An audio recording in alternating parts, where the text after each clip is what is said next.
네, 멋있게 녹화가 시작되고 있다고 하는 알림이 왔고요. 네, 어쨌든 오늘 오신 분들 환영합니다. 저희 교우분들도 계시고 아닌 분들도 계시는데 소개는 저희가 하기가 쉽지가 않은 것 같아요. 줌도 있으셔가지고 각자 나중에 카톡에서 좀 더 친해지시면 소개를 하시면 좋을 것 같고요. 오늘 어떻게 진행을 할 건지 짧게 말씀을 드릴게요. 우리가 앞으로 개혁교회의 신앙 고백이라고 하는 타이틀을 가지고 특별히 웨스트민스터 신앙 고백 제가 카톡으로 어제 나눠드린 거 그 집에서 참고하시고 그리고 이제 현장에서는 프린트를 해드리는데 아마 다음 주에는 주일날 제가 미리 프린트해서 제 방에서나 이렇게 찾아가시면 좋을 것 같아요. 다운받아서 댁에서 보시기 불편하실 수도 있으니까. 그래서 웨스트민스터 신앙 고백이라고 하는 거는 여기 설명에 제가 나눠드린 거에 설명이 되어 있죠. 첫 장 보시면 영국입니다. 스코틀랜드, 영국의 북쪽에 있는 좀 큰 섬이죠. 거기에서 이제 교회 대표들이 약 1947년에 거기에도 이제 교단이라는 게 있잖아요. 그 영국의 성공회 교회도 있는데 여기는 이제 장로교 교회예요. 장로교 교회에서 우리의 그 당시 신앙을 어떻게 고백하면 좋을까 이렇게 의견을 모아가지고 몇 날 며칠을 기도를 하시면서 제가 어디를 찾아보니까 약 121명의 신학자들 그리고 그 당시는 또 정치인들도 또 크리스찬들이었기 때문에 상원 의원, 하원 의원 이렇게 영국의 그런 정치인들도 한 수명씩 해가지고 이렇게 당시에 영국의 청교도라고 하는 그런 시대인데 17세기겠죠. 1600년대니까 그때 이 장로교의 신앙은 무엇인가에 대해서 그렇게 기도하면서 사람들의 그런 발언들을 신학자들의 발언들을 모아가지고 이렇게 정리를 하셨다고 해요. 그런데 이게 오늘 나눠드리고 보시면 제1장이라고 되어 있죠. 그래서 이게 쭉쭉 나와가지고 아마 제가 총 장수는 제가 보내드린 그 다른 PDF에 보면 나와 있을 텐데 제가 공간이 기억이 안 나는데 아무튼 좀 길어요. 그래서 전반기에는 저희가 8주 정도 과정이기 때문에 조금 이제 한 8장 정도에 걸쳐서 주요한 거 내용 위주로 좀 다루려고 하고요. 오늘은 이제 첫째 시간으로서 성경에 대해서 다루려고 합니다. 여러분이 이제 성경이라고 하시면 성경도 많이 읽으시잖아요. 통독도 많이 하시고, 그리고 또 우리가 말씀도 많이 암송하시고, 그런데 이제 성경에 대한 여러분이 갖고 있는 질문들이 있을 수가 있어요. 그래서 이 당시에도 성경에 대한 질문들이 있으실 거예요. 그래서 오늘 보면 교재를 교환을 핸드아웃을 앞뒤로 넘겨보시면 10가지 항목이 나옵니다. 제1장 한 다음에 1, 2, 3, 4, 5, 6, 7, 8, 9, 10 이걸 이제 법조문처럼 1장 1항 이렇게 부르기로 할게요. 그래서 1항부터 10가지 항목으로 성경에 관해서 설명을 해놨어요. 그리고 오늘 나눠드린 거에 보면 각 항에 보면 괄호를 열고 성경 말씀들이 있어요. 그 말씀은 그 관로 앞에 있는 내용에 대한 앞에 있는 진술에 대한 성경적인 근거가 되는 거예요. 그래서 사실 시간이 나면 전부 다 찾아보면 좋은데 여러분 천천히 집에 가서 찾아보시고 저희는 이 항목들 중에서 처음에 있는 그 구절을 가지고 성경을 가지고 제가 마련한 PPT를 통해서 함께 좀 나눠보려고 합니다. 그래서 오늘은 첫 시간으로 성경에 대해서 또 PPT 참고하시면 제1장 성경론이라고 해서 성경에 관한 이야기라고 하는 제목이겠고요. 그러면 우리가 왜 이 17세기 영국의 청교도들이 만든 이 신앙 고백문을 오늘날 우리가 공부를 하는가에 대한 질문을 던지실 수도 있잖아요. 아직 제가 질문을 잘 안 드려서 말씀을 안 하시지만 근데 이제 우리가 장로교라고 부르잖아요. 우리가 대한예수교 장로회 통합 측 소속인데 장로회라고 하는 것이 바로 영국의 스코틀랜드에서 처음 시작이 됐어요. 그 배경은 뭐 여러 가지를 설명할 수 있지만 일단은 이제 개신교가 갈라지기 이전에 로마 가톨릭이 있었죠. 그런데 이제 로마 가톨릭이 언제나 뭐 모든 나라에서 다 잘 수용되었던 건 아니기 때문에 영국에 보면 성공회라는 것도 생겨났고요. 근데 그것과 다르게 또 이제 우리 개신교인들 중에서 특별히 영국 분들이 정치를 잘해요. 그분들이. 그래서 이제 교회 대표를 장로라고 하는 그런 대표를 세웁니다.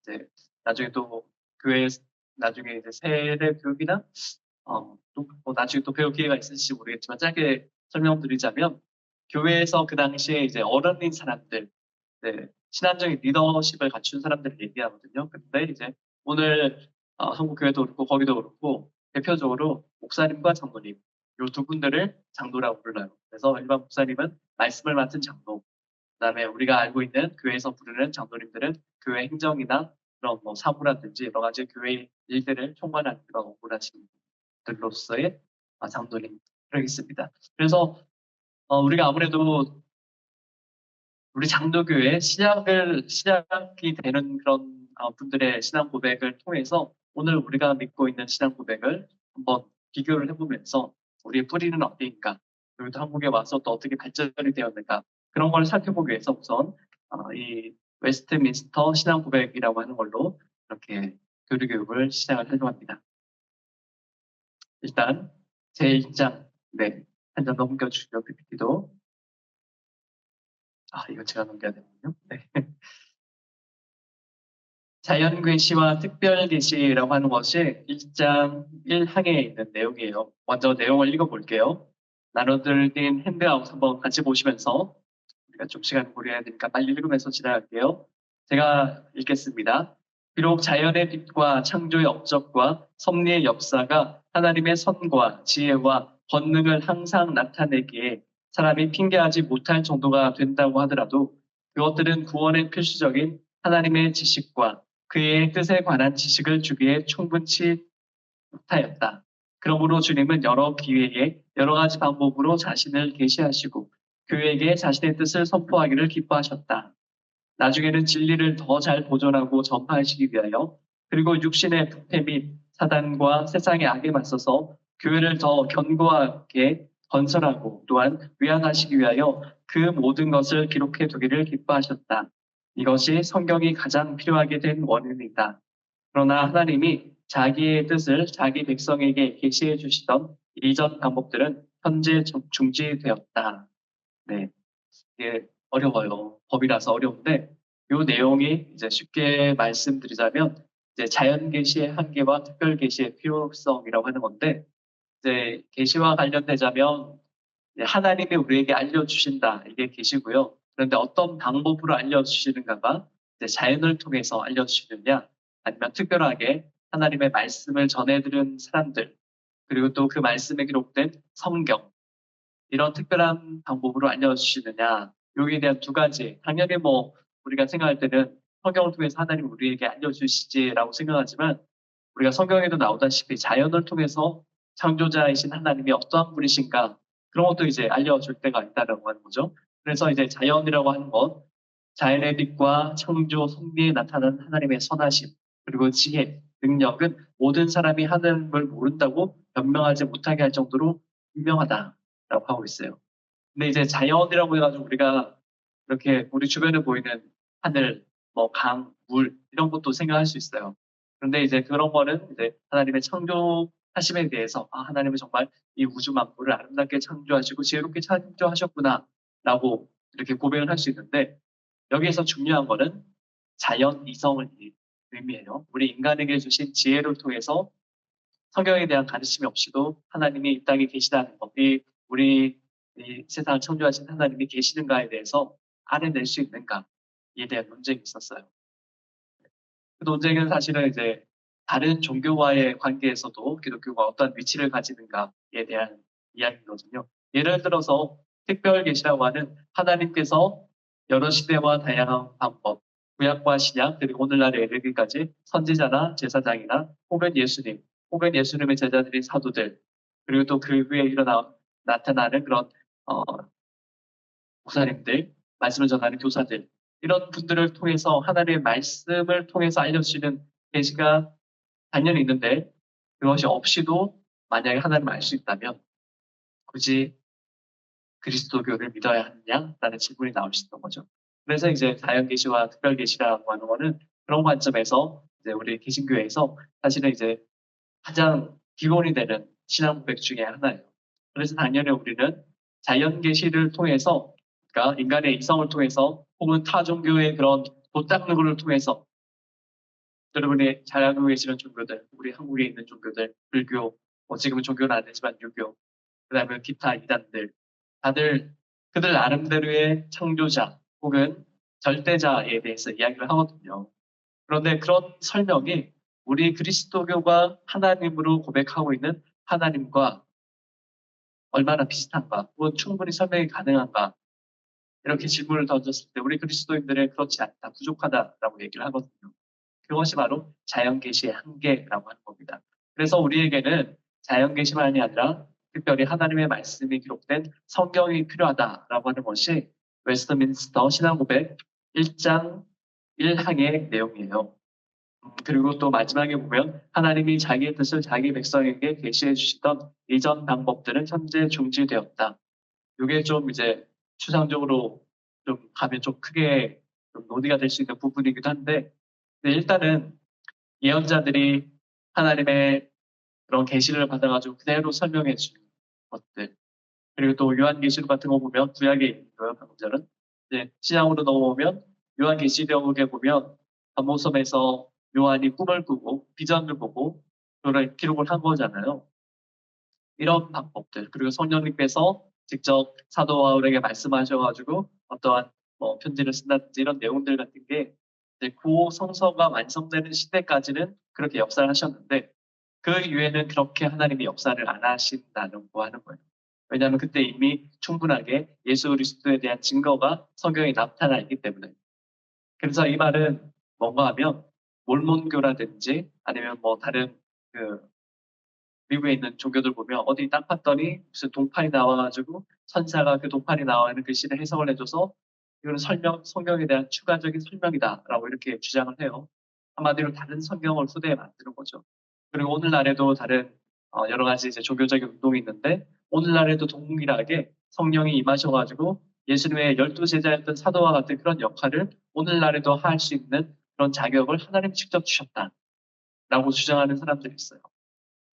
그런데 그분들이 조금 성경의 내용을 벗어나서 엇나가는 경우들이 있어요. 그래서 좀 우리 교단에서는 경계를 하고 있긴 한데, 그런 차원에서 이제 하나님께서 자기 백성에게 계시해 주시던 방법이 이전 방법들이 현재 중지되었다.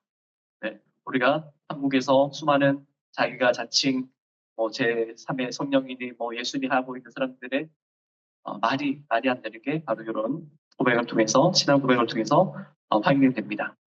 그럼 이제 두 번째 항으로 넘어가 볼까요? 이제 성경의 정의와 구성이라고 하는 건데, 여러분 성경책에 원본이 있을까요? 없을까요? 네.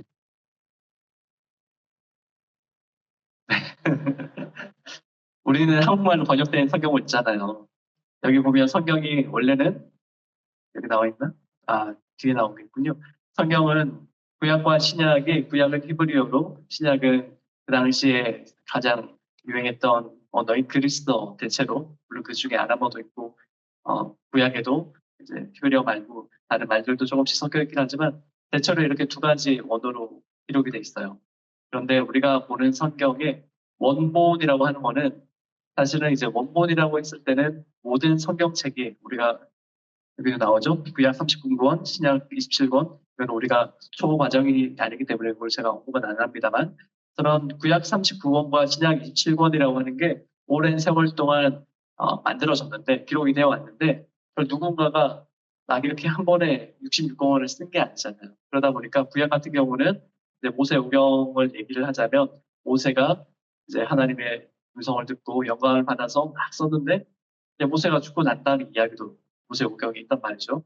그렇다면 분명히 모세의 후손 내지는 후계자들이 썼을 텐데, 그게 이제 복사본이 남아있는 거예요. 계속 이렇게 카피를 해서 이렇게 남아있는 거고, 그리고 사람이 카피를 하다 보니까 이게 조금 이제 손으로 쓰는 거다 보니까 이게 글씨체가 헷갈리는 버전들이 있을 수 있어요. 그러면서 해석이 조금 달라지면서 이제 같은 성경이지만 부분적으로 다른 판본들이 남아요. 그런데 그런 것들이 이제 일반적인 그 글쓰기가 좀 다른 이유가 뭔가 하면 이스라엘 사람들의 독특성이고 하나님이 이스라엘을 선택하신 이유일 수도 있는데, 그, 그 성경을 기록한 제사장이나 서기관들은 성경을 쓸 때 그냥 쓰지 않았어요. 그래서 정말 자신의 몸과 정신을 다해서 되게 엄밀하게 기록을 하고 서로 대조하고, 그러면서 한 글자 정말 성경에 나오는 것처럼 1.1획이라도 틀리지 않도록 노력을 많이 했어요. 그래서 일반적으로 우리가 필사하는 거랑은 좀 다른 개념이에요. 그래서 그만큼 열심히 하셨는데 그럼에도 불구하고 조금씩 다른 게 있는 거죠. 그래서 구약과 신약이라고 하는 게 이제 일단은 여기 나와 있지는 않은데 66권이 각각 이렇게 오늘날의 정경으로 완성되는 시대가 있어요. 구약 같은 경우는 이제 예수님 시대 이후에 구약학자들이 그때 이제 그 구약의 율법학자들이 모여가지고 이 39권을 성경계라고 합니다라고 정했고 그다음에 신약 같은 경우도 나중에 이렇게 더 정해가지고 여기에 보면 이제 구약 39권과 신약 27권 말고 정경 말고 우리가 예전에 그 에스더서 공부할 때도 그렇고 전에 한번 보여도 드렸는데 이제 외경과 위경이라고 하는 다른 성경들이 있어요. 네.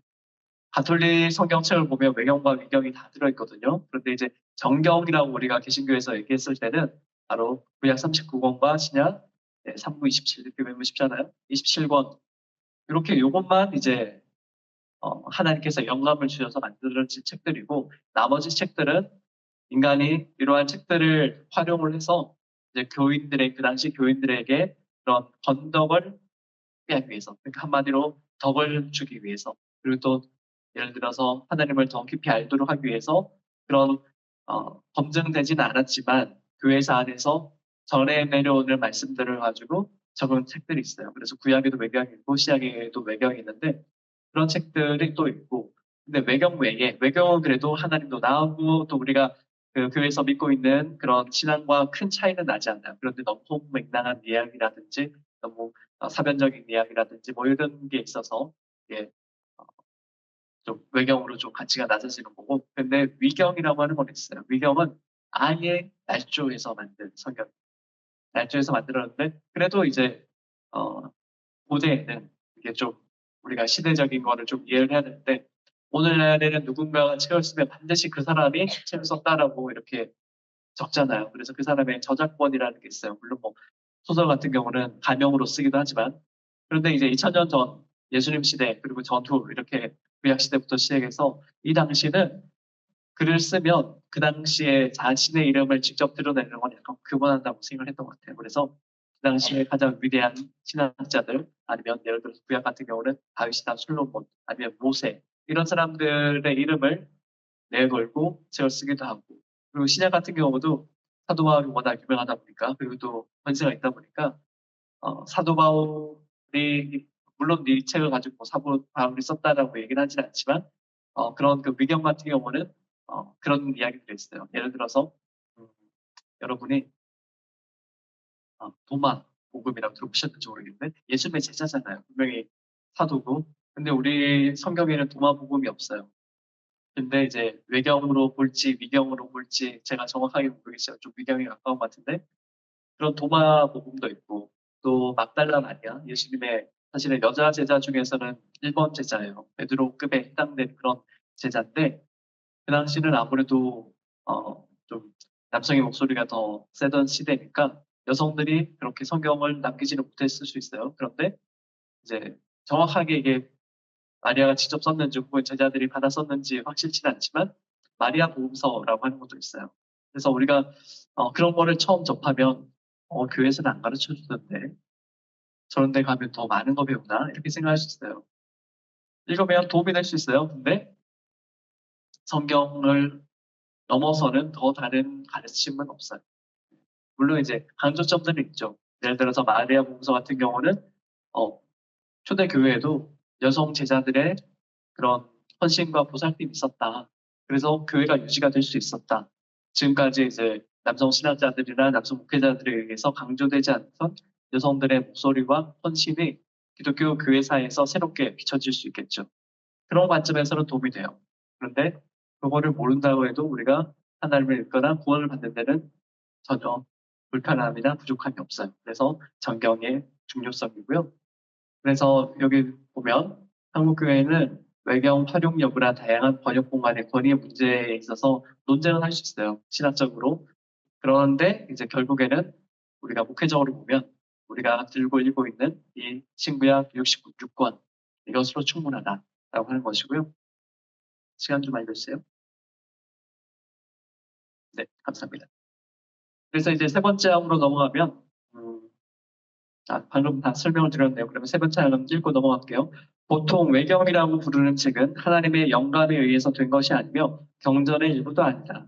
따라서 하나님의 교회 안에서는 권위가 없다. 또한 다른 인간적 저술과 구별되는 것으로 인정되거나 사용되어서는 안 된다. 네. 외경이나 위경이라고 하는 것은 권위가 없다라고 하는 말은 우리의 구원과 관련해서나 교회의 이런 칠이나 그런 행정과 관련돼서나 전혀 네, 기준으로 삼을 수 없다라고 하는 거죠. 그래서 읽고 개인적으로 은혜 받을 수도 있어요. 그런데 내가 여기서 이렇게 은혜 받았으니까 우리 교회는 이렇게 요 외경의 말씀을 따라서 살아야 돼. 이건 아니라고 하는 거죠. 이제 또 넘어갈게요. 성경의 권위가 왜 중요하냐? 자, 4번 읽어보겠습니다. 성경의 권위로 인하여 우리는 성경을 믿어야 하고 성경에 순종해야 한다. 성경의 권위는 어떤 사람이나 교회의 증언에 의존하는 것이 아니라 진리 자체이자 저자가 되시는 하나님께 전적으로 의존한다. 그러므로 성경은 하나님의 말씀이기 때문에 우리는 성경을 받아들여야 한다. 성경을, 의 말씀을 권위 있게 받아들이고 계시죠? 성경에서 이렇게 해야 됩니다. 하면 이렇게 하시고, 네. 그런데 이제 1번은 그렇게 넘어가고 2번에 보시면 이게 이제 청교도 시대에 만들어졌기 때문에 그 배경을 갖고 생각을 하셔야 돼요. 중세 말에 이제 천주교 시대죠. 성경은 교회가 정한다는 주장에 맞서서 결국에 이제 성경이 구약과 신약이 이렇게 66권으로 정해진 게 결국에는 사람들이 이 성경들을 정경이라고 이렇게 정했기 때문에 성경이 된 게 아니냐라고 하는 게 이제 가톨릭의 주장인 거예요. 왜냐하면 결국에는 그 가톨릭의 높은 신부님들, 주교나 아니면 뭐 교황이나 그리고 그 이전에 있던 교부들 이런 분들이 다 이렇게 성경을 만드는데 정경으로 만드는데 영향을 끼쳤으니까 그렇지 않겠느냐라고 이야기를 했어요. 그러면서 당연히 성경에 대한 해석도 교회가 하고 있다라고 얘기를 하는 거죠. 그런데 이제 우리 종교개혁자들은 성경의 권위는 하나님께 있고 교회보다 상위라고 설명을 했다라고 하는 거는 저기에서 교회는 이제 조직으로서의 교회를 말해요. 천주교이기도 하고 사실은 우리 개신교도 어쨌든 조직으로서의 교회도 있으니까. 그런데 저게 왜 중요한가 하면 이제 성경을 해석할 때 당연히 성경에 대한 해석의 관점은 다양할 수 있어요. 우리 사람들이 성경을 읽고 이해하는 거기 때문에. 그런데 여기에서 성경이라고 하는 것은 바로 성경을 통해서 우리에게 주시는 하나님의 은혜와 그리고 구원으로 이르는 길이라고 하는 것은 이제 성경 자체가 우리에게 알려주는 거지 이거를 이런 식으로 해석하고 저런 식으로 해석하고 그에 따라서 늘 정해 있는 게 아니라고 하는 것이에요. 사실은 이 이야기를 하기에 앞서서 성경을 이야기할 때 성경이 왜 중요한지에 대해서 이야기를 할 때 성경이 과연 무엇을 가리키고 있는가 성경의 증언이 무엇인가, 성경의 가치가 무엇인가를 사실은 먼저 이야기를 해야 돼요. 우리가 성경을 절대적이라고 이야기를 해요. 그래서 종교개혁 시대에 보면 이제 그 루터가 가르친 5가지 교리 내지는 그런 교회의 가르침이 있는데 많이 들어보셨을 거예요. 오직 성경으로, 오직 그리스도로, 오직 믿음으로, 오직 은혜로, 오직 하나님께 영광 이렇게 5가지인데 여기 앞에서 이제 원어로 하면 솔라, 스크립투라 이게 이제 성경으로 그러면 솔루스 크리스투스 그러면 오직 그리스도로 이런 식으로 쭉 나가요. 근데 여기서 오직이라고 하는 말이 사실은 중요하잖아요. 우리가 신앙을 가질 때 바로 예수님밖에 없고 하나님밖에 없고 우리가 또 은혜로서 우리가 구원을 받는다, 죄의 용서를 받는다. 그리고 우리의 삶의 목적은 오로지 하나님께 영광을 돌리는 것이다. 이런 게 이제 전제가 깔려서 5가지 항목을 이야기하는데 그러면 오직 성경으로라고 했을 때 이 오직은 어떤 의미가 있는가를 생각을 해야 돼요. 성경은 여기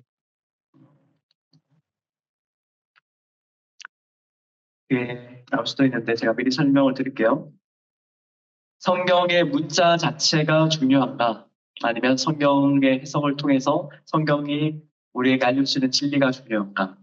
그게 이제 성경의 문자적인 이해, 그리고 성경에 대한 그런 관심에 대한 영적인 이해, 이렇게 구분을 크게 말하면 2가지로 할 수 있어요. 근데 우리가 아무래도 성경의 권위를 높이 생각하는 장로교단이다 보니까 누구랑 이제 말싸움할 때 성경이 어디에 나왔더라 이렇게 하면 사실은 말싸움에서 져요. 그래서 이단이랑 싸울 때도 이상하게 성경 구절 애매한 거 갖고 와가지고 아 성경에 이렇게 돼 있는데 너네 이건 모르지 이렇게 얘기하는 게 있는 경우가 좀 있어요. 그런데 이제 우리가 그런 거를 방지하기 위해서는 성경이 왜 우리에게 권위를 지니는지에 대한 이유를 알아야 돼요. 성경 보시면 여러분 성경의 39권 그리고 구약의 39권 그다음에 신약의 22권이 종류가 달라요. 이건 장르라고 하는 거거든요. 모세 오경 같은 경우는 모세의 가르침과 관련해서 역사적인 내용도 사실 적혀 있지만 아무튼 뭐 창세기, 출애굽기, 레위기, 민수기, 신명기 이렇게 따로 나와 있고 기본적인 하나님에 대한 가르침이고 그다음에 시편도 있고 그다음에 역사서도 있고 여러 가지가 있잖아요. 그런데 예를 들어서 역사서 같은 경우에 그리고 또 그 모세오경 가운데 그런 사람의 그 당시 인구에 대해서 그다음에 족보에 대해서 이런 내용들이 있어요. 그 내용 자체가 과연 우리가 문자적으로 이것은 하나님의 말씀입니다. 와 관련해서 우리가 그걸 받아서 우리 삶에 그런 뭐라고 해야 될까요? 이정표로 삼을 수 있는 말씀인가?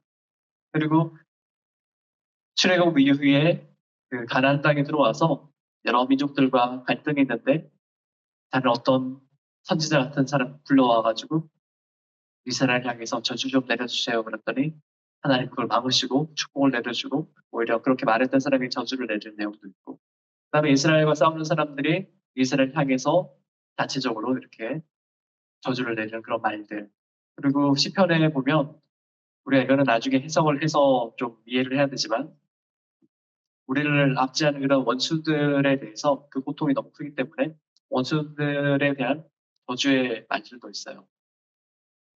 좀 성경을 이렇게 받아들이기 힘들어하는 사람들이 만들어 놓은 책들도 있어요. 그래서 성경책에 이런 내용도 있습니다 해서 이분 사람이 쓴 어떻게 이런 하나님 믿습니까? 라고 하는 그런 책이 있는데 그 중에 하나가 이제 복수하시는 하나님 그리고 신약 그 시편에 나오는 것 중에서 원수의 아이를 이제 바위에 치라는 건 좀 끔찍한 장면인데 그런 제가 말한 그대로 표현이 나와 있어요. 그거를 우리는 하나의 말씀으로 받아들일 수 있을 것인가? 네. 그렇게 볼 때 우리는 성경을 문자적으로 해석을 해서는 안 되고 그러한 배경을 이해를 해서 과연 그러한 성경이 그 당시 시대가 되었던 아니면 이스라엘의 역사가 되었던 과연 그 당시에 그 성경을 읽던 사람들에게 어떤 의미를 주는가 그리고 그들에게 의미를 줬다면 오늘날 우리에게 어떤 의미를 주는가를 이제 지금까지 있어왔던 예수님의 제자들의 가르침 그리고 그거를 종합하자면 교회의 가르침과 관련해서 비교를 하면서 다르게 이해를 해야 된다고 하는 거죠. 그런데 그 이유는 뭔가 하면 바로 성경이 하나님을 가리킬 때 그게 1.1획도 오류가 없는 그런 하나님의 말씀이 되는 거예요. 그래서 이제 이게 이제 신학계에서 사실은 우리 교단과 타 교단과의 좀 성경관에서 논쟁이 좀 있었어요. 아, 통합 신학자들은 하나님의 말씀, 성경 말씀을 그냥 문자 그대로 성경은 하나님의 말씀이다. 아니는 우리도 믿지만 그런데 전제를 하나 깔자는 방금 말씀드린 것처럼 하나님을 가리키지 않는 그런 성경들도 하나님의 말씀으로 그냥 받아들여도 되나? 라고 물을 수 있잖아요. 근데 우리 교단은 그렇게 한번 생각해 보자. 그 말씀이 하나님을 가리킬 때, 예수님을 가리킬 때, 그때 성경은 하나님의 말씀이고 권위가 있는 말씀이야.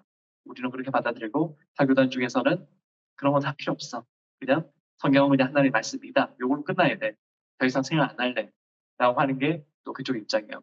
왜냐하면 제가 이렇게 길게 말씀드린 게 성경이 사실은 우리가 성경이라고 이렇게 짧게 말씀드릴 수 있을 만큼 간단한 책이 아니에요.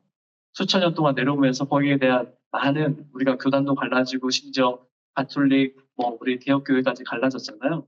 그런 해석에 대한 그런 쌓여있는 게 너무 많은 거죠. 그래서 이제 성경을 우리는 어떻게 이해를 해야지 우리의 신앙에 도움이 되는가 그 기초가 되는 거거든요. 그래서 우리 교단의 가르침도 그렇고 저도 이렇게 말씀을 드리지만 성경이 하나님의 말씀이다라고 할 때는 바로 하나님과 예수님 그리고 성령 하나님이 어떠하신 분이신지 그리고 우리에게 어떻게 역사하시는 분인지에 대한 그런 다른 가르침, 가리킴이 있을 때 우리가 이거는 좀 다중교 내지는 좀 다른 우리 문화에서 나온 표현이라 제가 잘 쓰려고 하진 않는데 마땅히 대안이 없어요. 손가락이 다리를 가리키고 있을 때 의사 전달을 하는 거예요. 우리는 저 손가락이 가리키는 달을 봐야 되느냐, 요 손꽃을 봐야 되느냐. 이게 사실은 불교에서 가리키는 내용이에요. 네. 돌을 닦을 때 이 경전이 얘기하고 있는 가르침을 봐야지 그 경전의 문구 하나하나 자부의 해석에 얽매이게 되면 진리를 깨닫지 못한다. 예수님 안 믿는 사람도 좀 그런 요구를 많이 하다 보니까 다른 말씀을 하세요. 성경이 그래요. 성경이 우리가 하나님을 가리키고 예수님을 가리키고 성령을 가리킬 때 그것은 하나님의 말씀으로 우리가 인정을 할 수 있는 겁니다. 그렇게 되면 이제 성경에 좀 난해 구절들이 많이 해소가 돼요. 그렇게 넘어가시면 좋겠고요. 다음 장 볼까요?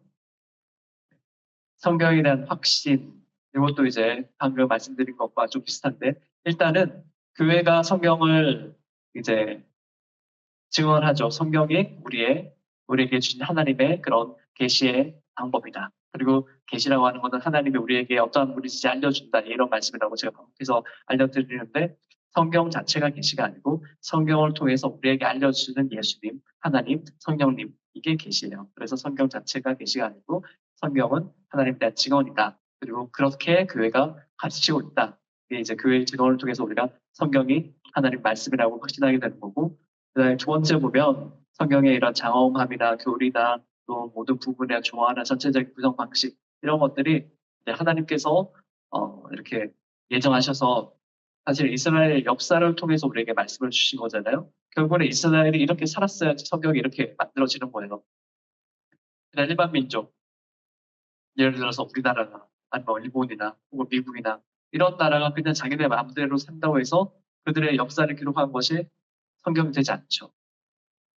바로 저 성경은 그렇게 하나님께서 세상의 많은 민족 가운데 작은 민족인 이스라엘을 선택하셔서 그 가운데서 이스라엘의 후손 중에 또 다윗도 세우시고 또 다윗의 후손 중에 예수님을 우리의 구세주로 이 땅에 오게 하시는 그런 역사의 흐름이 바로 하나님의 역사이기 때문에 바로 그런 성경에 또 하나님의 말씀이 있음을 그렇게 알 수 있겠고요.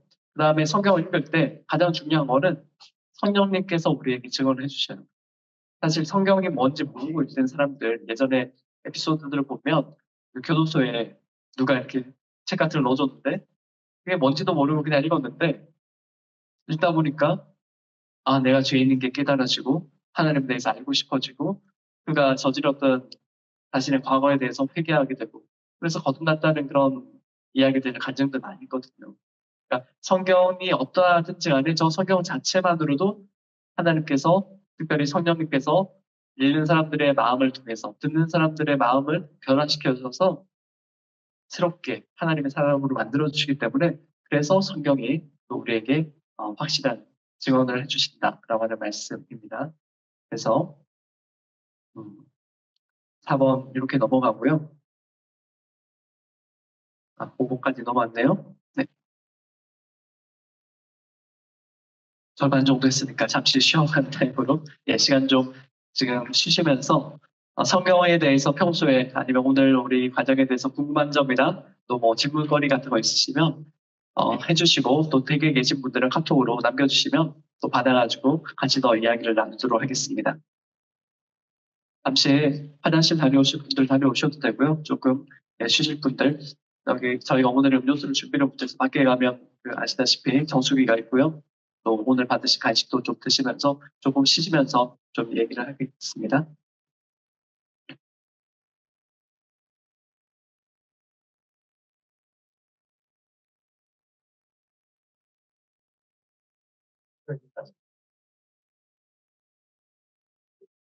댁에 계신 분들은 네, 와야 되나? 뭐 보이나요? 제가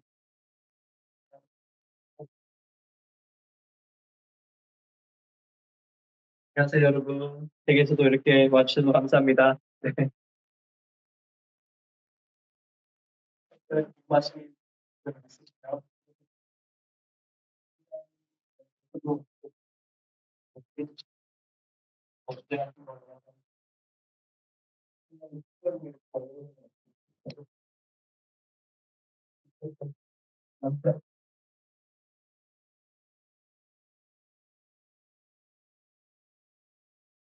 여기 계신 분들은 실물 지화하실 수 있으니까 최대한 몸만 쉬고 아프지 않게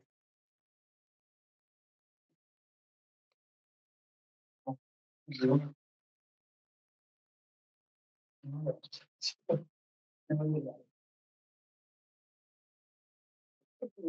네, 시점이 네, 앤디션보다 애들이 눌렸을 때 대머리라고 네네네, 네네, 그 부분이 진짜 맞아요.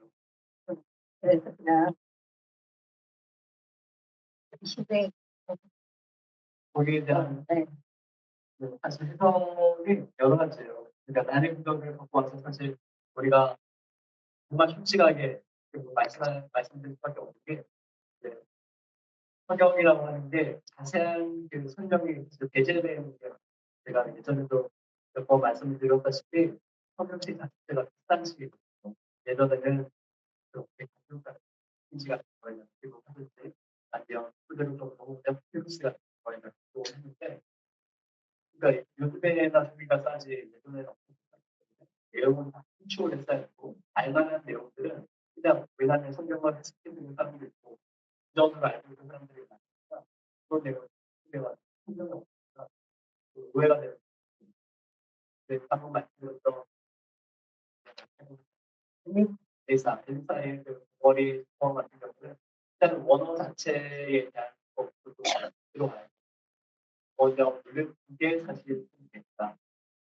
선지자의 그런 그 활동에 대해서 거기에 이제 또 어린이라고는 아니지만 애들은 아직 어느 정도 나이가 있는 사람들 무대하고 버릇이 없는 사람이라서 사건 자체가 여러 가지가 있어서 아니면 심판도 있다라고 또 독이라고 하는 게 나와서 독일 사건과 관련해서 결과도 하나님 계획하신 것일 수도 있고 그건 주관적인 사건인데 우리가 그런 사건을 이제 그 사람들이 결국에는 하나님의 선지자를 그렇게 너무 무례하게 생각하고 무시하고 그랬더니 결국에는 전 사람들의 죽음이라고 하는 것이 하나님께 심판을 받은 게 아닐까 너무 이상하지 않나요? 이런 게 이제 쌓여 왔을 때 여러 가지 근데 이런 구도는 못하겠다. 네. 근데 이제 문제는 이거예요. 우리가 그런 이야기를 신경을 써야 고 어떻게 적용을 할 건가 이게 중요해요. 예를 들어서 그 사건을 가지고 목사님 말씀하시는데 잠시만요. 말씀드려 적용을 하든지 그런 식으로 이제 직접적인 해석으로 들어가면 시대적인 공급도 있고 그다음에 선지자라고 하는 특수한 그 당시에 있었던 그런 직분과 오늘날 있었던 국가의 직분을 분명히 받는 건데 저희는 또 사실은 연결시켜서 공교회가 많이 생각한 것 같아요. 사실 이제 학교갈 때 그쪽에 오고 있잖아요. 아니 사용한 것들 그거는 그렇게 말씀하시는 분들은 좀 자제를 하실 필요가 있죠. 세계까지는 아니지만 그 말씀 자체에 대해서 우리가 해석하기 어렵고 어려운 거는 그냥 나 봐야 되는데 그만 우리 한국사님이 말씀하신 것처럼 모르는 것처럼 말씀 들어봐야 되는데 우리 부모가 직접적인 관념이 있는 게 아니잖아요. 그 부모가지고 그까지 해석을 하면서 근거가 없이 이런 거야라고 주장을 하면서 그런 결론을 가지고 결국에는 교회에서 아주 이게 이제 성경을 우리가 봐야 돼요. 어떻게 봐야 되는지 모델을 하는 그래서 성경이 하나님과 예수 그리스도 어떤 분이시고 성경이 어떤 분이시냐에 대한 그런 가르침을 얻을 수 있으면 예단식 때 그런 가르침이 분명하지 않은 그런 책들이 있어요. 구약 같은 경우 왜냐하면 구약은 사실은 유대인들의 감정이죠. 그래서 구약이라고 부르지만 그분들은 그냥 그 특별히 뭐 공정 뭐 이렇게 부르죠. 근데 그거를 이제 우리가 기독교적인 관점에서 구약을 보면서 거기에 근데 그거는 완전히 근데 목사님 성경을 네. 궁금했던 게 외경이 있잖아요. 네네네. 외경과 성경을 처음에 어원이 어떻게 성경에 만들어졌는지가 궁금해요. 네네. 외경에서 네. 다른 제자들이 썼던 서신서나 이런 게 있을 텐데 네네. 외경하고 성경을 어떻게 구분을 했는지. 그 기준은 사실 이제 과대적 내려오는 게 있어요. 구약도 신약도 그런데 특별히 그 방금 질문하신 게 신약의 외경 관련된 거라고 하면 신약 같은 경우는 거기에서 분명하게 예수님의 제자들이 직접 쓴 게 아닌 경우가 있고 그 제가 초반에 말씀드렸는데 그러니까 일단은 이제 예수님의 사도들에 대한 그 당시는 글쓰기 방식이 글을 쓴 다음에 유명한 사람의 이름을 붙이는 게 오늘날처럼 표적이라든지 뭐 위작이라든지 이런 개념이 없고 오히려 그 당시에 다 알고 있던 사람들이 교회 안에서 그런 글을 써서 그거를 위로하거나 격려하거나 이런 서술들이기 때문에 거기에서 사우드 마을이 안 썼는데 사우드 마을이 생각을 하고 돌려보기도 하고 이런 일도 있었어요. 네, 그런 것 차원에서 되게 구별이 되죠. 왜냐하면 이제 언제 기록되었는지 그리고 역사적으로 사용된 언어들이 시대마다 그런 거는 이제 초기에 구별해서 정경이 하지 않는다 이렇게 빼는 게 있고, 근데 이제 외경만 위경이라는 위경 가짜 성경이라고 하는데 그거야말로 이제 1900서 마리아서 그다음에 또 에녹서 이런 것들 그런데 이게 다 시대적으로 쓰여 있는 게 에녹 같은 경우는 구약 시대의 사람인데 훨씬 후대 언어 기사들이 그렇기 때문에 이제 정경에 포함이 안 되고 후대 발견되는 것도 내용은 충분히 방금 말씀드린 것처럼 그런 불교적인 내용을 쓸 수 있지만 굳이 이게 신빙성을 가지지 않기 때문에 예수님의 제가 직접 썼다고 하는 신빙성이 없기 때문에 정경에 포함시킵니다. 그리고 여기 우리가 읽었던 웨스터민스터 신앙 고백에 보면 그 시대에 성경이 기록되던 그 시대에 하나님이 확정하신 그 방법은 이제 더 이상 되지 않다. 하는 게 교회 가치. 그래서 충분히 구약과 신약을 통해서 우리에게 하나님 어떤 분이시고 예수님 어떤 분이시고 우리의 구원을 하고 이게 우리가 확정이 돼요. 그래서 다시 한번 제가 말씀드리는 겁니다만 사중류 내지 이단이라고 불리는 물무교 원수나 HB 안식교 이런 데 같은 경우는 거기에 딱 한번이 공판이 나오는데 공판이 나온다고 거기에 하나님의 계시가 있다라고 주장을 하는데 그것이 이제 성경의 교수입니다. 말씀드립니다. 하나님의 계시라고 하는데 예수 그리스도의 말씀도 많이 성경이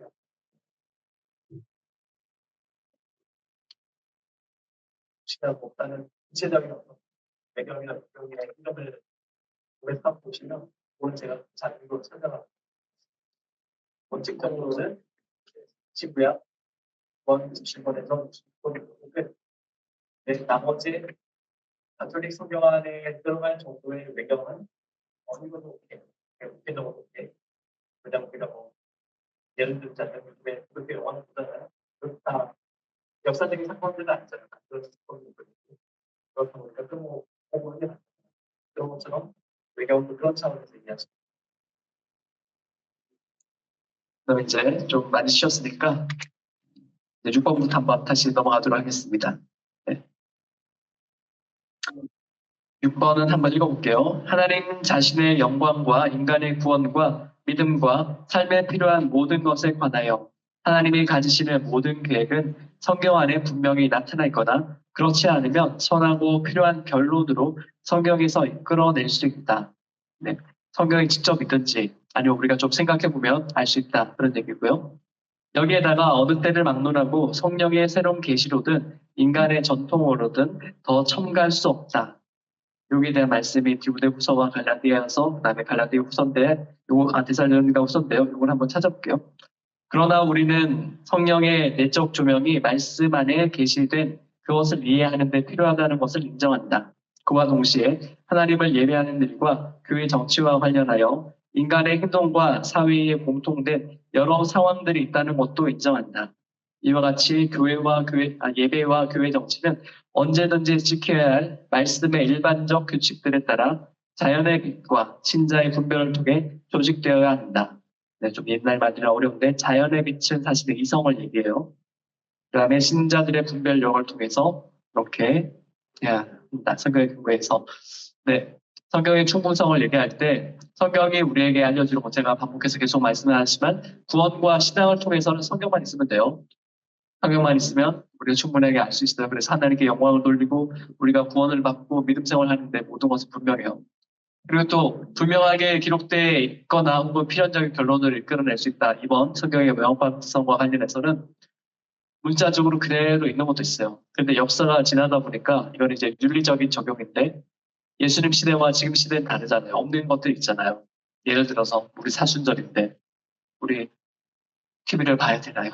우리 트로트 하는데 미스터 트로트 하는데 우리 임영웅을 봐야 되나 말아야 되나요? 이건 성경이 없잖아요. 예를 들어서 예수님 시대에는 담배는 없었어요. 그러면 담배를 피워도 될까요? 안 될까요? 마약도 없었죠. 마약을 해도 될까요? 안 해도 될까요? 이거는 충분히 성경을 읽으면 당연하게 거룩한 삶을 살기 위해서 나쁜 것들을 하면 안 된다. 이런 결론 쉽게 나오잖아요. 그런 것처럼 이제 성경은 명확하다. 근데 명확하지만 그럼에도 불구하고 요거와 조금 다르게 성경 자체는 명확한데 우리가 적용을 하기 위해서 조금 어려운 문제들이 있어요. 예를 들어서 사실 이제 역사적으로 검증된 얘기를 할게요. 미국과 유럽에서 여성의 인권을 높이기 위해서 낙태를 금지하는 그런 법에 대해서 가톨릭의 법에 대해서 반대하는 운동이 일어났어요. 낙태를 어떻게 생각했어요? 생명을 죽이는 건가요? 아니면 불가피하게 어쨌든 생명이 태어나지 않도록 멈춰도 되는 걸까요? 근데 이 상황이 일반론만 생각하면 당연히 생명은 소중한 거니까 태어나야 한다라고 생각할 수 있어요. 근데 그 전제는 부부가 정상적으로 임신을 해서 아이를 낳을 수 있는 상황, 요걸 전제를 하는 거예요. 그래서 너희가 정상적으로 임신을 했는데, 물론 뭐 계획을 하지 않았던 아이라고 하더라도 그렇다면 낳아야지 라고 생각할 수 있는데 그렇지 않은 상황들이 있잖아요. 예를 들어서 뭐 안 좋은 그런 성적인 그런 착취를 당한 사람도 있을 수 있고 그리고 아이가 이렇게 정상적으로 예를 들어서 우리가 보통 의학적으로 생각할 때 이것도 뭐 의학의 기준인 거죠. 성경이 안 나오니까 뭐 14주니 몇 주가 되면 요때부터는 인간이야. 요 이전까지는 그냥 배아세포야. 뭐 이렇게 구별하는 것도 있잖아요. 이런 것도 성경에 나오진 않지만 어쨌든 의학적인 그런 관점에서 도움을 받아서 예를 들어서 병이 있다든지 뭐 산모가 죽을 위기에 있다든지 여러 가지 상황에서 낙태에 대해서도 찬성과 반대가 그냥 단순하게 법적으로 이렇게 해야 된다, 저렇게 해야 된다를 결정하지 못한 딜레마가 있어요. 그러니까 계속 논쟁을 하고 있죠. 그런 것도 있고, 뭐 여러 가지가 있습니다. 그런 관점에서 성경은 명확하지만 그걸 오늘날 우리에게 적용하는 거는 사실은 기도하면서 계속 성령님의 도우심을 바라면서 우리가 어떻게 하는 게 좋을까? 그런데 그거를 어떻게 하는가 좋을까라고 질문했을 때 A냐, B냐, C냐 확정을 하란 말이 아니고 고민을 계속하고 그 상황에 따라서 맞게 불가피한 선택도 할 수 있다라고 하는 거지. 그거는 어떤 상황에 이렇게만 해야 돼, 저렇게만 해야 돼 하는 거는 이제 교회가 성경을 과도하게 해석을 하고 적용하려고 하는 거고요. 그다음에 이제 세 번째 성령의 조명. 이게 좀 전에 말씀드렸던 우리가 성경을 읽지만 인간의 지혜의 한계도 있고 또 성경 시대와 오늘 우리 시대의 한계도 있기 때문에 그 간격의 차이가 있잖아요. 문화적인 차이도 있어요. 이스라엘과 우리 한국 얼마나 다릅니까? 같은 뭐 아시아권이라고도 볼 수 있다고 하는데 뭐 서아시아라고 본다면 근데 그때는 우리나라는 너무 다르잖아요. 문화적인 배경도 다르고 예화도 사용하신 게 우리한테는 이해가 안 되는 부분도 많고 그쪽 문화를 알아야 되는 것도 많고 근데 이제 여기에서 성령의 조명이라고 하는 거는 말 그대로 요 조명 얘기예요. 어두울 때 조명이 있으면 밝아지잖아요. 그런 것처럼 우리 인간의 이성이 어두울 때 우리가 인간의 이성이라고 하는 걸 생각을 하는 거예요. 근데 이거는 이제 이것도 이제 17세기에 만들어졌기 때문에 유럽 사람들이기 때문에 요 머리만 생각한 거예요. 성경을 이해할 때 마음은 아직은 생각을 잘 못하는 시대였어요. 그래서 마음도 중요하죠. 그래서 결국엔 인간의 모든 것을 고려해서 성경을 읽고 바른 판단을 내리기 위해서는 성령 하나님께서 우리를 깨닫게 해주셔야 된다라고 하는 전제예요. 그런 관점에서 웨스터민스터 신앙 고백은 인간의 유한성, 우리의 한계를 인정을 하는 그런 신앙 고백이에요. 그래서 우리가 하나님을 믿습니다만 우리가 믿는 믿음의 그런 구체적인 형태는 틀릴 수 있다. 네. 그래서 언제나 우리는 하나님을 믿습니다. 그렇지만 우리의 믿음이 틀릴 수 있으니까 하나님 우리를 불쌍히 여겨주세요. 우리가 바르게 믿게 해주세요. 라고 계속 기도를 하는 게 필요하고요. 그래서 이제 좀 다른 얘기입니다만 우리가 신앙생활을 할 때 성경과 관련해서도 그렇고 이런 교회 가르침과도 관련해서 이게 정답이 아니에요. 네. 하나님께서 우리에게 알려주시는 바른 길이고 또 진리에 가까운 거지 인간의 고백이기 때문에 우리 인간의 고백은 시대의 한계도 있고 인간의 언어의 한계도 있고 표현의 한계도 있고 여러 가지가 있기 때문에 우리가 불완전하지만 그럼에도 불구하고 지금 최선을 다해서 이 정도로 우리가 신앙을 하나님께 고백합니다. 이런 거고 단연히 시대가 달라지면 다른 신앙의 고백 내용들이 들어올 수도 있고 차차 말씀드리겠습니다만 이 웨스터민스터 신앙 고백에 기초를 해서 그 위에 더 많은 신앙 고백들이 차차 나와요. 유럽에서 나오고 미국에서 나오고 스위스에서 나오고 그다음에 우리 대한민국에서도 나왔어요. 그래서 우리 교회 헌법에 보면 통합교단의 헌법 보면 앞쪽이 교리, 뒤쪽이 정치예요. 정치는 이제 교회의 치리와 관련되는 거고 앞쪽에 교리는 우리의 신앙 고백과 관련되는 건데 거기에 우리의 신앙 고백과 관련해서 사도신경도 확장해서 새로 쓰고 그다음에 신앙 고백문도 세례 그 문답하는 형식으로 해서 또 더 확장돼서 남아 있고 강조점이 조금씩 다르니까 그런 내용들이 있어요. 나중에 차차 알려드릴게요. 네. 여기 혹시 지금까지 중에서 혹시 이해 안 되는 부분 있으시면 질문하시고요. 네, 시간으로 넘어가서 한번 볼게요. 성경 안에 있는 모든 것이 그 자체가 자명하거나 모든 사람에게 분명한 것은 아니다. 그러나 구원을 얻기 위해서 알아야 하고 믿어야 하고 지켜야 할 것은 그 안에 분명히 지시되고 계시되어 있으므로 교육을 받은 사람이나 받지 않은 사람이나 적당한 방법만 사용한다면 그것에 대한 충분한 이해를 가질 수 있다. 네. 이것도 좀 전에 말씀드린 거에서 이어지는 건데 음, 성경을 열심히 연구하는 성서학자들이 있어요. 그분들만큼 우리가 성경 알지 못하잖아요. 그리고 여러분들의 할머니, 어머니, 할머니, 어쨌든 그 예전에는 우리나라 사람들이 다 글을 읽을 수 있었던 건 아니잖아요. 그래서 성경을 읽지는 못하지만 띄엄띄엄 읽으신 분도 있고 성경을 평생 본인의 그런 그 문맹의 능력으로 이렇게 그 읽는 해독 능력을 읽지는 못하시고 설교만 들으시고 찬송만 하시다가 돌아가신 분들도 계세요. 신자들 중에. 그러면 그분들은 성경을 잘 모르니까 구원 못 받나? 그렇지 않다는 거죠. 그래서 여기서 말씀하는 거는 이 당시는 더 문맹률이 높았기 때문에 성경을 작년에 이제 여기도 약간 그런 게 있어요. 그러니까 지적으로 능력이 있느냐 없느냐의 문제지 아예 지적인 능력이 없이 태어난 존재도 있거든요. 예를 들어서 아예 우리가 알고 있는 것처럼 너무 잡히거나 아예 그냥 눈과 귀가 모두 들리지 않고 그냥 분명만 존재하는 그런 분들도 어쨌든 드물지만 계실 수 있잖아요. 그런 과정까지 생각하면 그럼에도 불구하고 우리는 하나님께 구원받을 수 있는 존재다. 요거는 이제 오늘날 신앙의 고백이고 요 당시로만 얘기를 하자면 귀족이나 귀족이 아닌 평민이나 혹은 노예라고 하더라도 성경에 대해서 쉽게 가르쳐주면 최소한 구원받을 정도의 지식은 얻을 수 있다. 그런 깨달음을 얻을 수 있다. 이 정도의 얘기예요. 그러니까 성서학자처럼 많이 알지만 않아도 구원받을 수 있습니다. 네. 여기서 이제 적당한 방법이라고 하는 게 뭐냐 이게 좀 이제 그 당시와 오늘날은 좀 다르겠죠. 그 당시 같은 경우는 요 그 웨스터민스터 신앙 고백을 통해서 소요리 문답, 대요리 문답이라고 그래가지고 조금 짧은 거 우리가 세례 받을 때 하는 문답이 있어요. 아이들이 받는 그 세례 문답, 요게 소요리 문답이에요. 그 정도만 해도 세례 받을 수 있으니까 너 구원받을 수 있다 이렇게 되는 거예요. 그런 정도의 차원을 얘기하고 있고요. 그 다음에 8번 넘어가겠습니다. 네, 성경의 언어와 번역, 이것도 말씀을 드렸는데요. 구약은 히브리어로, 신약은 그리스어로 기록이 되어 있고, 그런데 여기 안 나와 있지만, 좀 전에 말씀드린 것처럼 예수님 당시의 지배적인 언어는, 어, 배운 사람들은 다 그리스어를 썼지만, 그 당시에는 히브리어가 사용이 안 됐어요.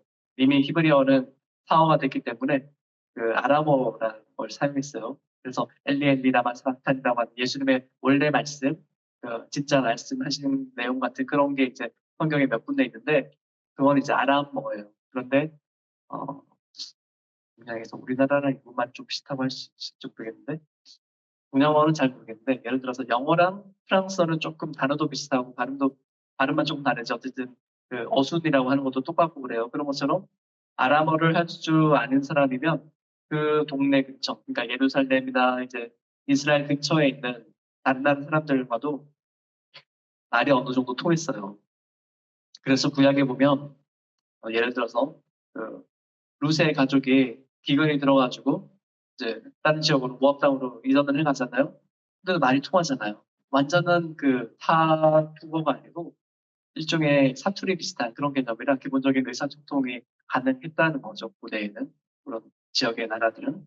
그래서 그런 관점에서 구약에 보면 이제 구약에도 당연히 아람어가 있고 히브리어가 있고 그다음에 다니엘서 같은 거 보면 바벨론이니까 거기에선 그런 나라의 언어들도 조금씩 사용이 되고 있고 페르시아어 이런 거 같은 거 조금씩 사용이 되고 있거든요. 단어 같은 걸로. 그러니까 성경에는 사실은 다양한 언어가 있는 책이에요. 문화도 당연히 다양하고 나라적인 배경도 다양하고 그래서 어쨌든 원어는 우리가 소위 말하는 처음 기록된 언어는 저런데 그럼에도 불구하고 어쨌든 번역이 되어 오고 있고 그리고 전체적인 내용이 크게 바뀌지는 않았어요. 근데 의도적으로 이세기 같은 경우는 구약에 있는 하나님이 너무 무서운 하나님이라서 그런 내용을 빼거나 아니면 구약의 많은 상당수 부분을 정경으로 안 받아들인 그런 기독교의 분파도 있었어요. 그렇다고 그분들이 오늘 안 받았을까? 이것도 질문을 하게 되면 그것도 생각을 좀 해봐야죠. 하나님이 뭐 우리가 66권 가진 성경을 다 알아야지 구원시켜주냐? 이건 아닐 수 있잖아요. 그리고 우리가 선교지에 가서도 보통은 신약부터 먼저 번역을 해요. 시작이 짧기도 하지만 구원과 관련된 내용이 직접적으로 있으니까 예를 들어서 뭐 마가복음이나 아니면 요한복음이나 이런 거 먼저 번역한 다음에 그걸 읽고 나서 완전히 예배 드리죠. 하나님 찬양하죠. 그러다 차차 시간이 흘러서 이제 거기에서도 교회가 성장하다 보면 자기 언어로 조금씩 바꾸고 하거든요. 그런 관점에서 보면 어, 성경 자체의 완전성과 구원과는 또 사실은 직접적인 상관이 없기도 하고요. 그럼에도 불구하고 번역이 중요한 거는 어쨌든 모든 번역은 오역이다라고 하는 그런 말이 있어요. 문장을 바꿀 때마다 원래 의도했던 거를 100% 전달하기는 힘들어요. 근데 중요한 거는 오역을 통해서도 하나님 역사하시는 경우가 있어요. 우리가 영어로 볼 때나 뭐 히브리어로 볼 때나 아니면 뭐 그리스어로 볼 때 우리가 뭐 그쪽 많은 사람이 아니라도 그렇기도 하겠지만 한국어로 번역된 그런 말씀 봤을 때 눈에 되는 내용들도 많이 있거든요. 예를 들어서 하나님을 경외하라. 이런 말씀 들어보셨는지 모르겠는데요. 그러니까 구약에서 가르침 중에서 하나님을 어, 존경하고 그다음에 무서워하라 이런 내용인데 히브리어로 물론 뉘앙스가 깔려 있겠지만 일단 단어는 하나님을 무서워해라 이거예요. 경외하라고 하는 게 직접적으로는 우리가 번역할 때는 솔직히 반영이 안 되기도 해요.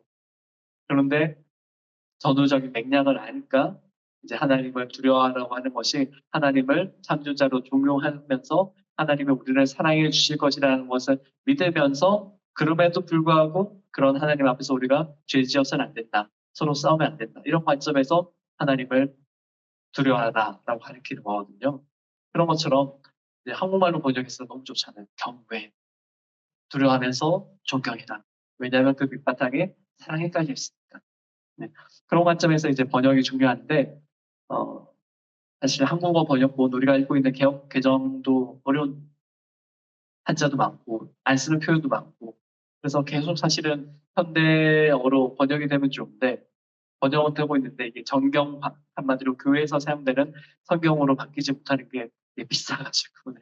사실은 성경 비싸잖아요. 몇만 원씩 하니까.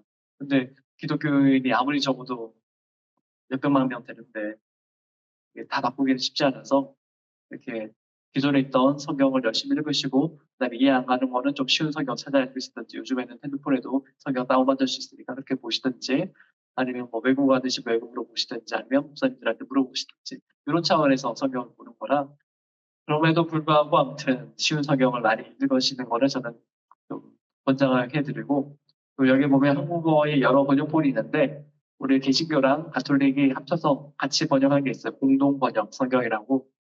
가톨릭은 그거 써요. 하나님만 하느님으로 바꿔서. 우리는 이제 하나님으로 하니까 하나님으로. 근데 그 성경책이 훨씬 쉬워요. 우리 개역개정보다. 그래서 같이 보시면 좋겠어요. 쉬운 성경. 근데 이제 개역 공동 성경은 어쨌든 가톨릭과 개신교가 이게 번역을 공인을 한 거잖아요. 그러니까 사적으로 번역한 게 아니에요. 그러니까 예배 시간에 써도 돼요. 근데 예를 들어서 쉬운 우리말 성경, 뭐 오늘의 교회에서 쓰고 있는 거, 이거는 공인되지 않았거든요. 그쪽 교회에서 쉽게 쓰는 거기 때문에 어린이 성경, 뭐 이런 것도 공인 안 되잖아요. 읽으면 좋지만 예배에서 쓰기는 어렵다. 왜냐하면 이제 본래 언어를 이렇게 반영 안 하니까. 그리고 또 우리 김영 권사님 좋아하시는 무슨 성경이시지? 읽었던 거? 메시지 성경. 좋아요. 너무나도 훌륭하신 목사님이 번역하신 책인데 그것도 공인은 안 됐어요. 그러니까 은혜 받아서 읽으시기 좋고, 그다음에 오늘날 우리 상황이 반영이 됐기 때문에 참 좋아요. 그런데 그거는 이제 설교의 차원을 읽으시면 좋아요. 설교라고 하는 게 결국에는 오늘날 우리가 주신 하나님의 말씀을 좀 더 쉽게 이해하려고 하는 거니까 그런 차원에서 읽으시면 좋을 것 같아요. 넘어가겠습니다. 성경을 해석하는 모호한 규칙은 성경 자체이다. 그러므로 어느 성경 한 구절이 내포하고 있는 참되고 충분한 의미에 관하여 여러 의미가 있는 것이 아니라 하나밖에 없다. 뭐 이렇게도 얘기하고 있는데, 무슨 의문이 있을 때에는 더 분명하게 말하는 다른 구절들을 통해서 고찰하고 이해해야 한다. 이거는 이제 성경을 해석하는 규칙 내지는 원칙에 대해서 설명을 해줄 거예요. 이거는 사실은 반은 맞고 반은 틀린데, 물론 이제 성경에 그 해석이 되지 않는 부분들이 다른 성경에 나와서 설명이 되는 부분들도 있는데, 좀 전에 우리가 나왔던 그런 그 구약에 있었던 끔찍한 이야기들 같은 경우에, 근데 난해한 구절들이 있거든요. 그건 사실은 분명하게 드러나진 않아요. 그냥 이럴 가능성이 높다, 이 정도로 놓고 끝내는 거지만, 근데 이게 중요한 게 뭔가 하면 사람의 개인적인 해석을 하지 말아요. 그러니까 성경의 해석은 사실은 어, 이렇게 말씀드리자면 좀 약간 권위적으로 받아들일 수도 있는데, 교회가 성경을 해석해요. 여기서 교회라고 하는 거는 가톨릭에서는 주교회 이상, 신부님들 이상, 그쪽은 이제 성직자들이 교회예요. 그쪽은 이제 교회 시스템이 교회이기 때문에. 그런데 개신교 같은 경우도 사실은 교회라고 했을 때 우리 모든 사람이 교회라고 얘기하잖아요. 여기 앉아 계신 우리 성도님들도 교회이고 교회 구성원이고 성도고, 목사님들도 같은 성도 중에서 그냥 말씀을 좀 더 공부하고 가르치라고 부름을 받았지 특별한 그런 성직자는 아니거든요. 개신교에서는 사실은 성직자의 개념은 없어요. 우리는 그냥 이제 부름을 먼저 받은 사람, 그런 거지. 이제 성직이라고 하는 거는 딱 이렇게 구별되는 개념인데, 우리는 이제 계급적인 구별을 하지 않거든요. 가톨릭이나 다른 뭐 불교나 이런 종교와 다르게. 그래서 어 이제 목사님들이 사실은 신학자인 분들이 더 많겠죠. 교회 신학자들이라든지 외국의 또 유명한 신학자들이 연구를 해가지고 성경에 대한 추적서를 써요.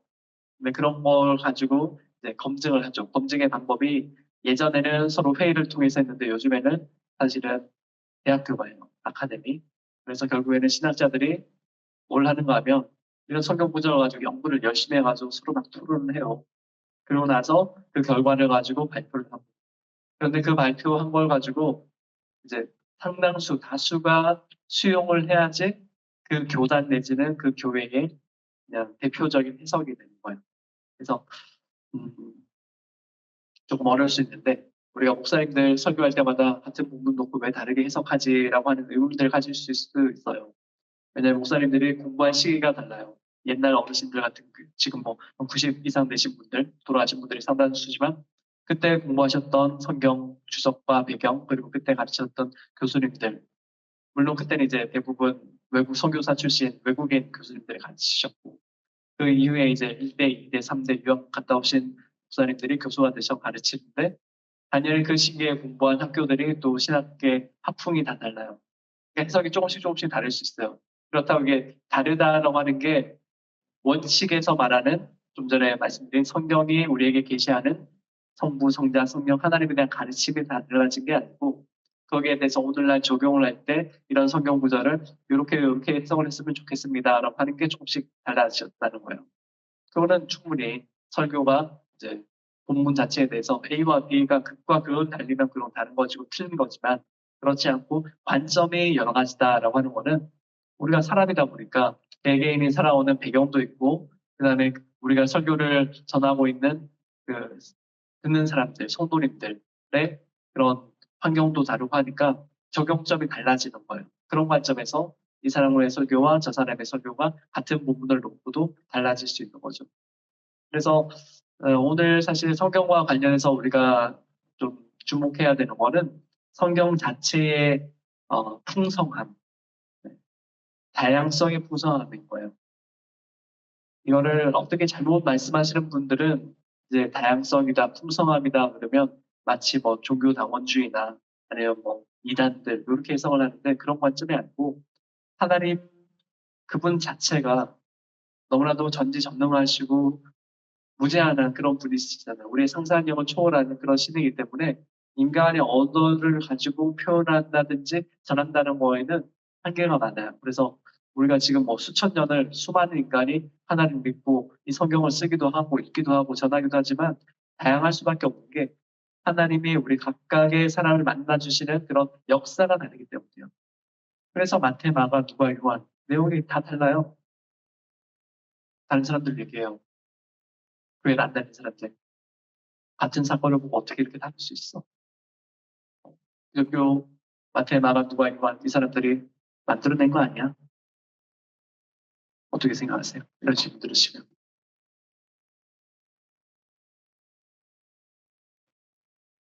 사실 대답하기 좀 쉽지 않아요. 대답할 거리 답으로 알려드릴게요. 일단은 어, 이제 성경적인 대답 말고 일단 역사학의 관점에서 설명을 드리자면 한 사건에 대해서 동일하게 어떤 그 기술을 하는 거가 불가능하죠. 뭔가 하면 좀 정치적인 수도 있는데 최근에 계엄을 했잖아요. 네. 관점은 다 다를 수 있어요. 근데 어쨌든 제가 말씀을 드리는 거는 계엄의 사건을 설명하는 관점들이 다 달라요. 재판을 하는데 A, B, C 그런 장군들이라든지 정치인들의 서술이 달라요. 그리고 그들의 기억이 달라요. 그리고 그 사건을 직접 행한 사람도 그리고 옆에서 지켜본 사람도 서로 다르게 설명을 해요.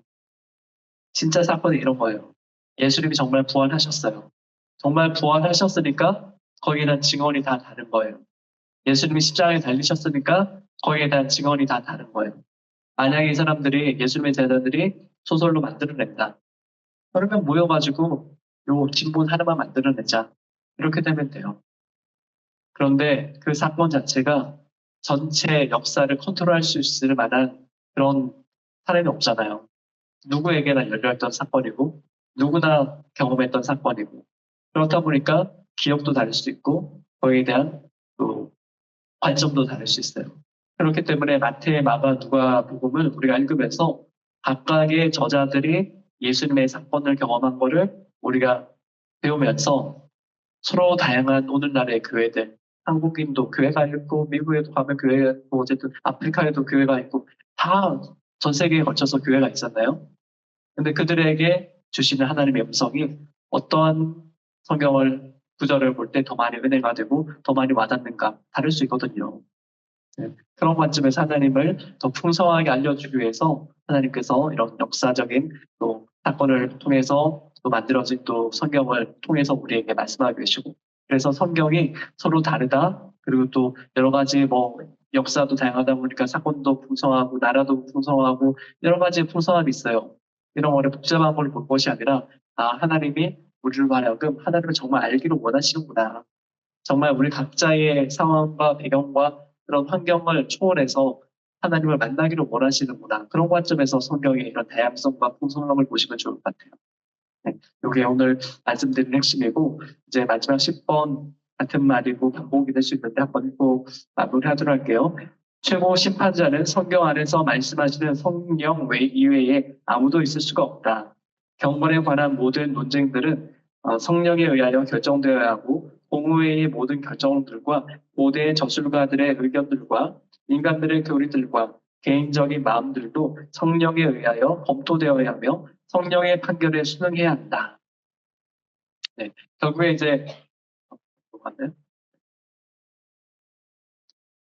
성경의 이런 해석과 최종 권위에 대해서 말씀하고 있는 거예요. 결국에는 우리가 성경을 읽고 이렇게 풍성하게 받아들이고 하는데 결국 우리에게 정말 진리로 성경이 다가오는 거는 성령께서 우리 안에 정말 역사하실 때 그리고 개인으로서가 아니고 교회라고 하는 공동체 안에서 우리에게 역사하실 때 그러한 성경의 해석과 그리고 성경을 통해서 우리가 은혜 받는 것이 정말 하나님의 역사인지 아닌지 배우돼요. 이렇게 마무리를 하도록 하겠습니다. 혹시나 읽어보시면서 이것도 그렇고요. 더 궁금하신 점 있으시면 질문해 주시면 지금 질의응답 짧게 하고 다음 주 공지하고 마무리 하도록 하려고 합니다. 아무래도 저녁 시간대 하니까 1시간보다 좀 더 할 수 있어서 시간을 제가 좀 더 여유를 갖고 있는데 보통 1시간 정도 안에 끝내도록 노력을 해보겠습니다. 줌에서는 질문 없으신가요? 카톡 통해서는? 네. 첫째 주는 한 둘째 주까지 질문하지 말라고 하셨는데 제가 질문을 요청해서 네. 그다음에 이제 앞으로 우리가 이제 맥체인 성경 읽기 계속하고 있잖아요. 그런 말씀 보실 때도 그 배경을 좀 생각하시고 성경은 사실은 그 시대적인 배경을 먼저 공부를 하시고 그 다음에 오늘 나에게 이 말씀이 어떤 의미가 있는가 그리고 나 개인을 이야기하기에 앞서서 우리 공동체에게 어떤 의미를 가지고 이 말씀을 하시는가를 좀 생각하시면 좋을 것 같아요. 우려되는 게 성경 혼자 열심히 읽는 분들 보면 뭐든지 다 자기 얘기로 하시면서 자기 기준으로 남을 정죄하는 분들이 계세요. 그게 관계성이 없으면 그렇거든요. 그래서 성경 읽으실 때 서로 이야기하시고 서로 은혜 받은 거 나누시고 또 서로 감사하는 거 나누시고 모르는 거를 그자한테 물으시고 나한테 찾아가시 마시고 가까이 있으니까 저는 여러분 곁에 카톡으로 바로 물으셔도 되고요. 하시면 좋겠습니다. 네. 마무리할까요? 더 없으시죠? 네. 기도하고 마무리할게요. 사랑하는 하나님 감사드립니다. 오늘 첫 시간 우리가 신앙의 고백 중에서 가장 기본이 되는 성경이 무엇인가 그리고 또 성경을 통하여서 우리가 어떠한 하나님의 관심을 받는가에 대해서 또 웨스트민스터의 신앙 고백을 통해서 배웠습니다. 아버지 하나님 조금 딱딱하게 느껴질 수 있지만 우리가 성경을 바라보는 기준점을 바로 잡게 하시고 성경의 그런 풍성함을 통하여서 우리가 하나님을 날마다 더 깊이 알아가고 더욱더 풍성하게 알아가게 하시고 우리의 여러 가지 다른 상황과 형편 속에서 우리를 만나주시는 하나님을 성경의 이야기를 통해서 아버지 하나님 역사해 주시기를 원합니다. 아버지 하나님 오늘 우리의 삶이 성경의 우리의 믿음의 선조들의 삶과 같이 하나님을 신뢰하고 살았던 것처럼 오늘 우리도 성경을 통하여서 보여주시는 그 증언의 말씀을 통하여서 우리의 상황이나 형편이 때때로 힘들고 어려울 수 있지만 그럼에도 불구하고 끝까지 우리를 책임져 주시는 하나님만 의뢰하고 신뢰하면서 살아가기를 원합니다. 우리가 성경을 읽으면서 지역적인 것에 마음 흔들리지 않게 하시고 또 특이한 해석과 또한 관점을 가지고 우리를 유혹하는 이단의 사설에 아버지 하나님 흔들리지 않도록 우리의 믿음을 붙들어 주시고 하나님을 깊이 만날 수 있는 귀한 경험을 할 수 있도록 도와주십시오. 감사드립니다. 오늘 댁에서 줌을 통해서 보신 분들 또한 오늘 이 자리에서 오신 분들 아버지 하나님 교회를 떠나서 댁으로 가는 발걸음은 또한 안전하게 지켜주시고 집에서 또한 집중되기 어려운 형편 가운데서 또 간절한 마음을 품고 또 이렇게 함께 공부를 한 우리 성도님들 가정 가운데도 주님의 은혜와 충만함이 가득하기를 원합니다. 아버지 하나님 다음 주에 만날 때까지 붙들어 주십시오. 감사드리며 예수님의 이름으로 기도드립니다. 아멘. 감사합니다. 네, 수고하셨습니다. 네, 말씀하세요. 뭐 말씀하세요. 하나님의 풍성함에 네, 하나님의 풍성함에 왜냐면 어디가 진짜 일단은 이단은 맞는데 못하게 하나님은 시간 같은 걸로 만들어내는 보통 우리 교단은 포함 그러니까 대한예수교 장로에 붙어 있는 장로교단 그다음에 코치 이단이 아니면 그냥 우리가 설명을 통하는 관점이 조금 다를 뿐이지 가짜는 아니에요. 근데 가짜는 이단을 말하고 예를 들어서 우리나라에는 그렇지만 뭐 루터교라든지 아니면 또 성공회라든지 이런 것도 다 교회예요. 네. 근데 이제 가르침이 조금 다른 거죠. 말씀해 주시면 두 번째가요. 아직 안 나가신 분도 계시네요. 안녕히 가세요. 미호 권사님, 요걸 받아주셔야지 끝날 것 같아요. 지금 받아주세요. 네.